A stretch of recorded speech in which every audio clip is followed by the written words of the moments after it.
Good morning students. मैं doctor सुधा मित्तल। बच्चों, अपन ने क्लासिफिकेशन ऑफ कैश फ्लो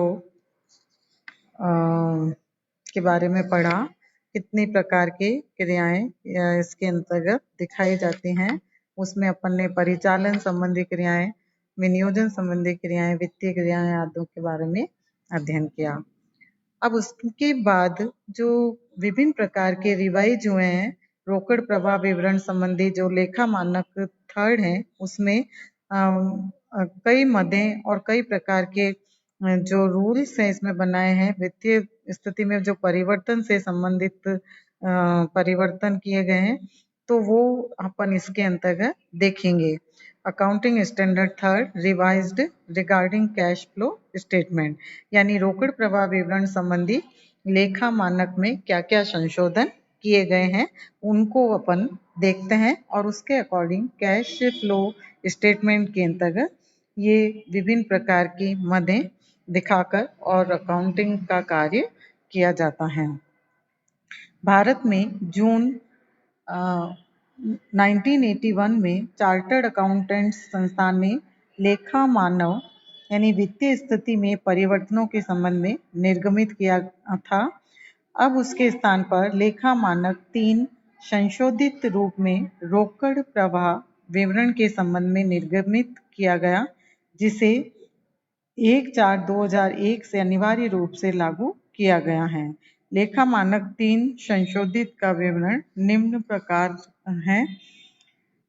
उद्देश्य: एक व्यापारिक संस्था के रोकड़ प्रवाह के बारे में सूचना वित्तीय विवरणों के उपयोगकर्ताओं के लिए इसलिए लाभदायक है कि वे संस्था की रोकड़ उत्पत्ति की क्षमता जान सके तथा उस रोकड़ प्रवाह को काम में लेने की संस्था की आवश्यकताओं के बारे में ज्ञान प्राप्त कर सके।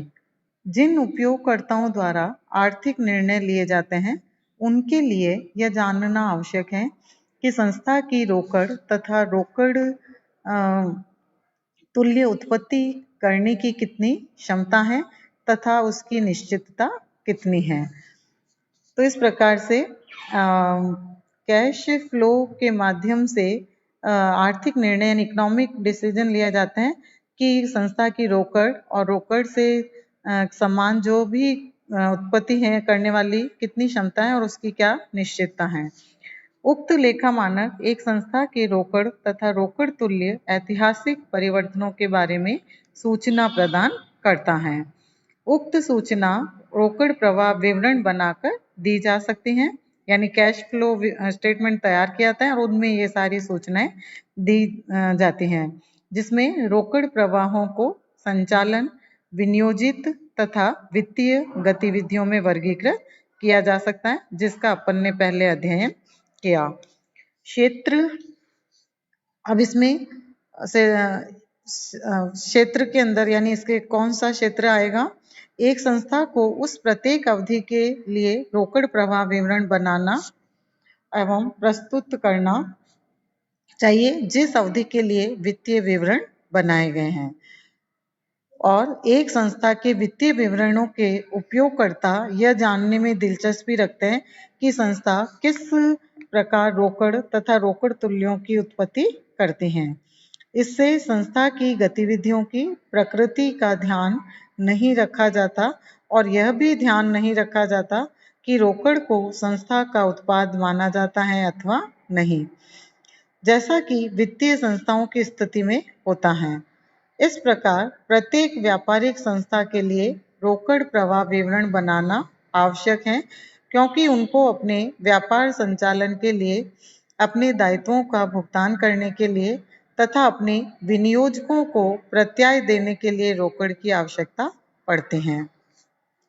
रोकड़ प्रवाह सूचनाओं के लाभ: जब एक रोकड़ प्रवाह विवरण को अन्य वित्तीय विवरणों के साथ उपयोग में लिया जाता है, तो उससे इस प्रकार की सूचनाएं मिलती हैं जिनके आधार पर एक संस्था की शुद्ध संपत्तियों में, वित्तीय ढांचे में, तरलता में व उसकी संपन्नता में परिवर्तनों का मूल्यांकन किया जा सकता है।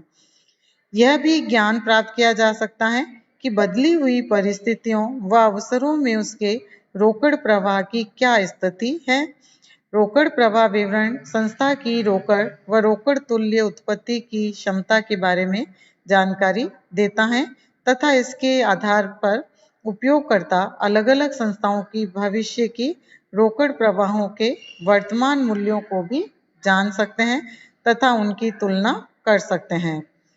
इससे अलग-अलग संस्थाओं के संचालन निष्पादन प्रतिवेदनों की तुलनात्मकता बढ़ जाती है, क्योंकि इससे एक ही प्रकार के सौदों तथा घटनाओं के लेखांकन व्यवहार के प्रभावों को हटा दिया जाता है।